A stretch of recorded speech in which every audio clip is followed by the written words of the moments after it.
Hey everyone, my name's Nate. I'm a journeyman plumber in the state of Georgia. And if I were to ask you, what's the oldest plumbing that you know of? More than likely, you're going to tell me the Romans, right? The ancient Romans, they get a lot of press.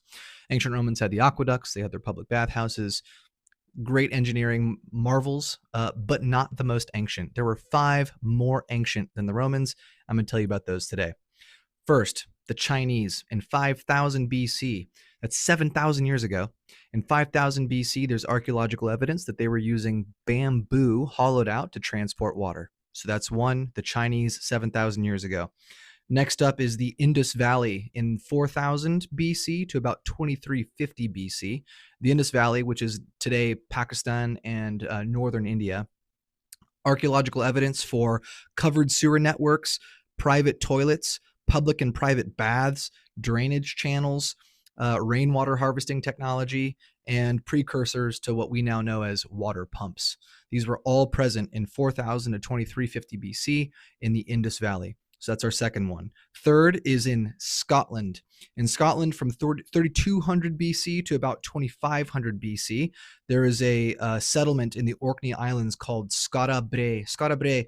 And in this settlement, every home had a indoor toilet. And these toilets sat on top of an underground sewer system that connected all of the different homes together. And that island water would then wash out into the sea. So we're still 6,000 years ago, folks. Next up is Egypt. And in Egypt, 3000 BC, there's archaeological evidence for copper piping in the pyramid of Cheops that was used for transporting water and drainage through the pyramid. Next up, still not the Romans, we're at the Greeks. The Greeks in a civilization around Crete, the Minoans, they had prototype flush toilets at about 1500 BC. And then, and only then, do we finally arrive at the Romans, who in 500 BC built the Cloaca Maxima, just means the Great Sewer. The Cloaca Maxima was about 25 feet wide, about 1,000 feet long, and was primarily responsible for getting excess rainwater and marsh water out of the city and over to the Tiber River. The Cloaca Maxima can still be seen today. It is still alive and functioning. And then finally, we get to the aqueducts, which were built somewhere between 300 BC across time into about 300 AD.